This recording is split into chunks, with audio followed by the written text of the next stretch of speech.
પાછલી જિંદગી હોય ને કોઈ આશરો ન હોય ત્યારે કાઢવું બહુ કઠિન હોય છે. ત્યારે બચાવ મધ્યે નવચેતન અંધજન મંડળ ખરેખર ખૂબ સરસ કામ કરી રહ્યા છે. થોડાક દિવસ પહેલા જ સરસ રસોઈયાએ એવા તમનભાઈ ખેડાતરના તથા નિલેશભાઈને ત્યાં આશરો આપવા મોકલેલ છે. આજે લગભગ અઠવાડિયું જેવું થયું. બંને ખૂબ ખુશ છે. રહેવા માટે ફર્સ્ટ ક્લાસ રૂમ મળી ગયું છે. 3 ટાઈમ ભોજન મળે છે, 2 ટાઈમ ચાય મળે છે અને વિશેષમાં દવા પણ થાય છે. એવી રીતે મારા વડીલ સમા શિવજીભાઈ ગરવા વર્ષોથી મારા પરિચયમાં છે. મારા દાતાશ્રી દ્વારા એમને બનતી બધી મદદ કરું છું. તો શિવજીભાઈને વર્ષોથી કેવું હતું કે ત્યાં યોગ્ય જગ્યા મળી જાય તો મને પાછલી જિંદગી સરસ જાય, કોઈ મહેનત ન કરી સામેથી ભોજન મળે. એવી રીતે નવચેતન અંજન મંડળ દ્વારા ખરેખર પાછું કહું ખૂબ સરસ કામ થઈ રહ્યું છે.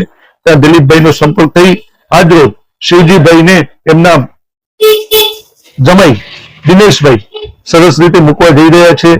ને આપણે પણ પ્રભુ પાસે પ્રાર્થના કરીએ કે આવા સરસ જે વડીલોનો વિસામો આશ્રમ છે ત્યાં સરસ રીતે શિવજીભાઈ ભજન કીર્તન કરે, સામેથી ગરમ જમવાનું મળે, ચાય મળી રહે, દવા દારૂ થાય, બધું થાય એવી રીતે વ્યવસ્થા થાય. અને આજરોજ શિવજીભાઈ જઈ રહ્યા છે. એક તેમનો મને ખાલીપો તો વર્તાશે જ, કારણ કે રોજ તેમનો સંપર્ક હતો, પણ ભવિષ્યને જોતા તેમને ત્યાં મૂકવામાં સરસ આનંદ વ્યક્ત કરું છું. મારું નામ શિવજી ગરવા, રહેવાનું ભુજ રાવલવાડી.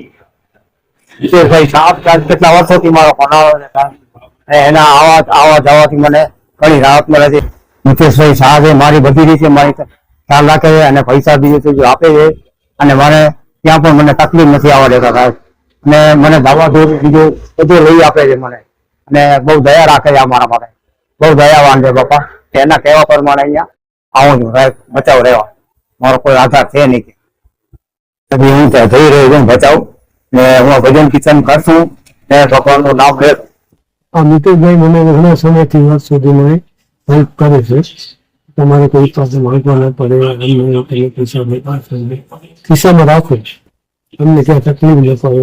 પછી તકલીફ હોય તો મને કહી દે, દવા બા મને લેવી હોય તો મને લઈ આપે.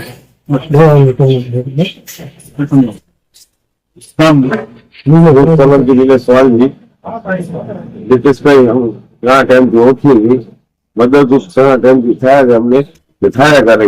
કઈ જમવાના કોઈ પૈસા ન આપી જાય તો બિસ્કીટ ચાય પીવડાવે, બધી રીતે મદદરૂપ થાય. અત્યારે અમારી પરિસ્થિતિ નથી તો અમને બચાવું વંચિત આશ્રમ થયો.